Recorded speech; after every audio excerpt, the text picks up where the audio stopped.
Hi boys and girls, welcome back. Bit warmer here today. Had the old wood fire on since this morning and whew, it's nice and toasty in here now. So we're up to chapter 48. Let me just tell you something. Just make sure Jim can't hear me. He doesn't like me exerting myself. Well, 48, it's only like a page and a bit. So I might do 2 chapters today.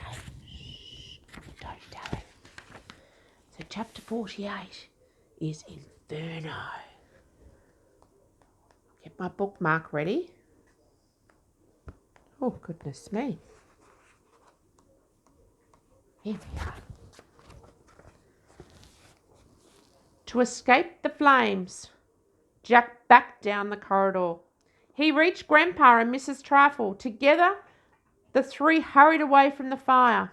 Matron staggered after them, her body framed by the oncoming inferno. The flames were moving fast, and soon they were catching up with her. "Woo!" cried Miss Swine at the blazing heat. The fire was rapidly becoming out of control, devouring everything in sight. Flames leaped along the corridor in front of her. In an instant, Miss Swine had become trapped by the blaze. Oh my goodness. "You take care of Trifle, old boy," ordered Grandpa. "I should save the Commandant." What? Jack couldn't believe his ears.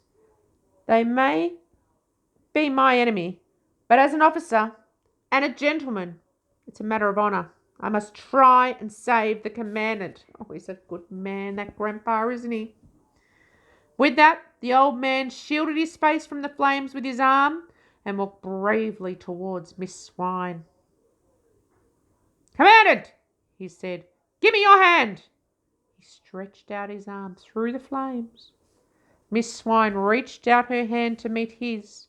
She grabbed it tight and smiled craftily at the old man. "Take this, you gibbering old fool!" she cried as she lifted her cattle prod high into the air. "Watch out!" cried the boy. Bash! It was too late. Miss Swine had walloped Grandpa over the head with her cattle prod, knocking him unconscious to the ground. "No!" cried Jack. "That's terrible. She really is a swine, that Miss Swine, isn't she? Poor Grandpa. What will they do now? I don't know if I can go on. I need a minute though." Chapter 49. Hot as hell. A crazed smile crossed Miss Swine's face. It now looked like she was going in for the kill. But as she violently swung her cattle prod up in the air to zap Grandpa this time, she lost her balance. On her high heels, Matron toppled backwards into the flames, screaming, "Ah!"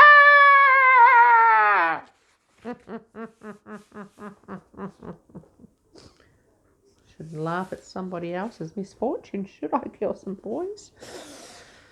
Jack rushed forward and dragged his poor grandfather from the path of the inferno. Their only way out of the building was the front door, and now that was blocked by the blaze too. As the boy had already discovered, the back doorway of Twilight Towers had been bricked up and there were bars on all of the windows.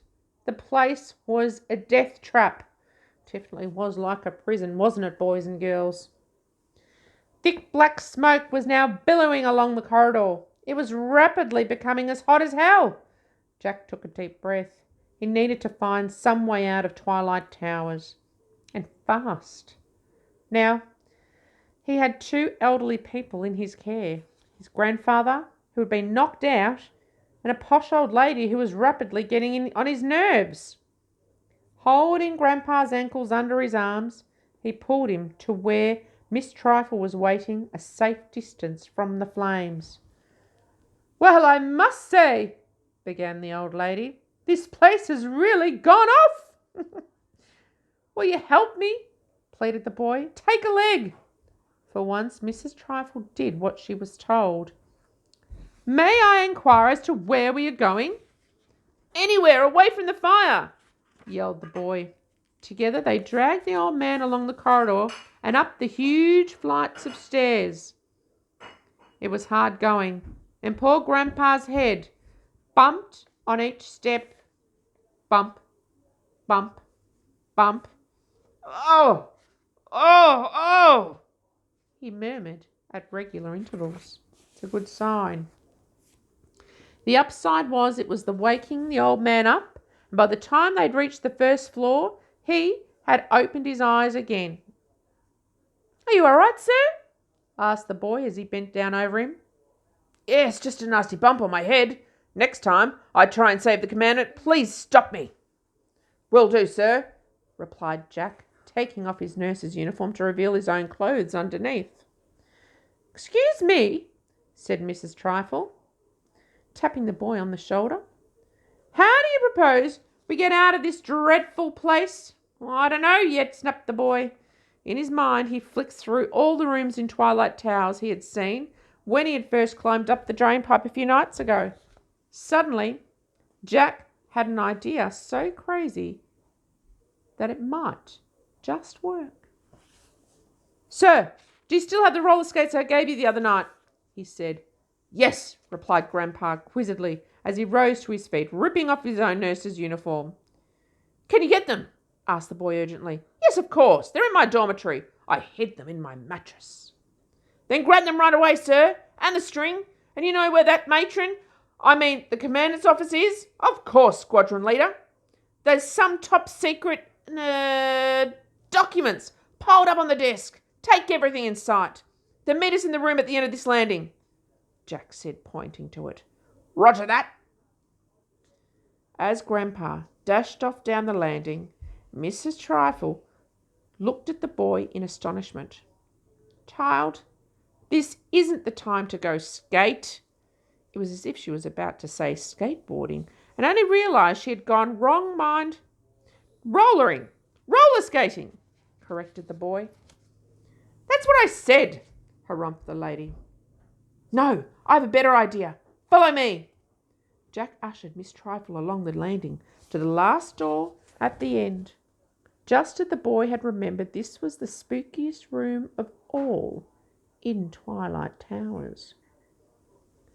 The room of coffins. Oh my goodness, said the old lady, gasped in shock at the sight of the rows and rows of wooden boxes. I always suspected that all the awful matron and her ghastly nurses were waiting for us to die. I know I'm old, but there's life in this old girl yet. Good on you, Mrs. Trifle. The boy shut the door behind them to keep the smoke out, and then appeared. He approached Mrs. Trifle. Her eyes were glazed with tears, and Jack rested a comforting hand on her shoulder. We're going to get out of here, Mrs. Trifle. I promise, said the boy. The door swung open. It was Grandpa proudly holding the roller skates, a ball of string, and a pile of the wills from the matron's office. He's a thinker, isn't he, that Jack? The old man saluted, and the boy saluted back. Over his grandson's shoulder, Grandpa spied the coffins for the first time. For goodness sake, man, what are we doing here? He thundered. Jack gathered his thoughts for a moment. Raj told me the only way out of Twilight Towers was in a coffin. I don't follow, replied the old lady. Spit it out, man, said Grandpa. Well, I think he was right. That's how we're going to get out of here. In one of those. Oh, goodness me. I think Jack's got a very good idea here, but will they make it?